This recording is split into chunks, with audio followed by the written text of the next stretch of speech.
সবকিছুতেই তো দিয়ে দেয় আপনার। তারপরে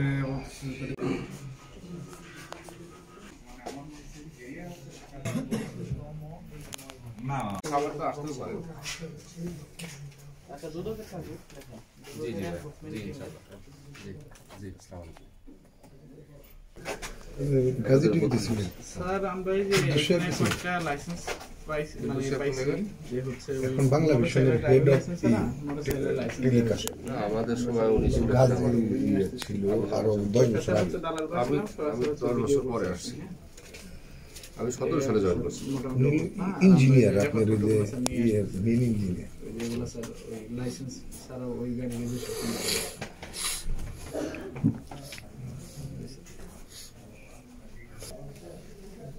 স্যার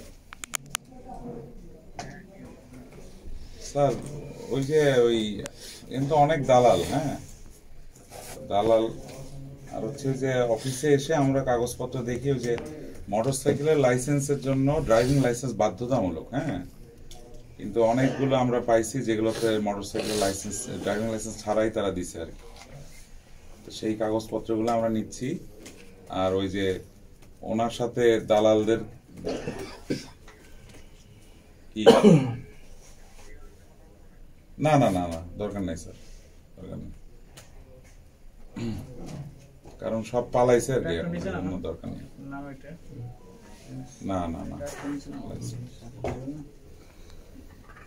ঠিক আছে। অভিযান পরিচালনা করলাম সাভার বিআরটিএতে। আমাদের এনফোর্সমেন্ট ইউনিটে এরকম অভিযোগ ছিল যে সাভার বিআরটিএতে এরকম রেজিস্ট্রেশন ড্রাইভিং লাইসেন্স ছাড়াই মোটরসাইকেল রেজিস্ট্রেশন দেওয়া হচ্ছে এবং ফিটনেস করানোর জন্য অতিরিক্ত টাকা দালালের মাধ্যমে নেওয়া হচ্ছে। তো এই অভিযোগের প্রেক্ষিতে আমরা আজকে অভিযানটা পরিচালনা করি। সকাল থেকে আমরা ছদ্মবেশে ঘুরে বেড়াই এবং আমরা বিভিন্ন দালালের উপস্থিতি দেখতে পাই এবং আমরা এটাও দেখতে পাই যে আমাদেরকে এই ধরনের কথা বলা হচ্ছে যে পরীক্ষা ছাড়াই আমাদেরকে ড্রাইভিং লাইসেন্স নিয়ে দেওয়া হবে, এটার জন্য 12,000 টাকা দিতে হবে। তো এইসব প্রেক্ষিতে আমরা পরবর্তীতে আমরা অফিসে এসে নথিপত্র ঘেটে দেখি যে ড্রাইভিং লাইসেন্স ছাড়াই এরকম মোটরসাইকেল রেজিস্ট্রেশন দেওয়া হচ্ছে, যেটা আইনে একেবারেই আইনের লঙ্ঘন। তো এইসব ধরার জন্য এসেছি আমরা, সেসব নথিপত্র আমরা নিয়েছি, এগুলো আমরা যাচাই বাছাই করে আমাদের কমিশনে প্রতিবেদন দেব এবং পরবর্তী কমিশনের নির্দেশ মোতাবেক আমরা যাদের মাধ্যমে এইসব কাজ হচ্ছে তাদের বিরুদ্ধে আইনগত ব্যবস্থা নেওয়ার জন্য আমরা প্রতিবেদনে উল্লেখ করব। করার চেষ্টা আমরা করেছি, কিন্তু দালালদের যেহেতু নাম পরিচয় আমাদের কাছে নেই, তো আমাদের উপস্থিতি টের পেয়েই তারা সবাই পালিয়ে গেছে।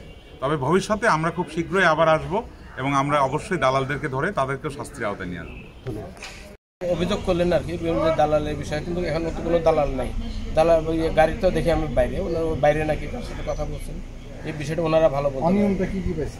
অনিয়মটা কিছু মোটরসাইকেলের ফাইল কয়েকটা 5টা ফাইল পাইছে, ওর ভিতরে ড্রাইভিং লাইসেন্সের কপিটা ছিল না, সেটা হয়তো আছে কিনা সেটা মালিকের সাথে মানে গাড়ির যে মালিক তার সাথে কথা বললে বোঝা যাবে। যে আপনারা প্রায় শতাধিক ফাইল চেক করা হয়েছে, সবগুলিতে আছে, কয়েকটা ফাইলের ভিতরে ছিল না, ওটা মানে পিছনের দিকে স্টেপলার করে লাগানো হয়, কোনো কারণে হয়তো ছুটে যেত,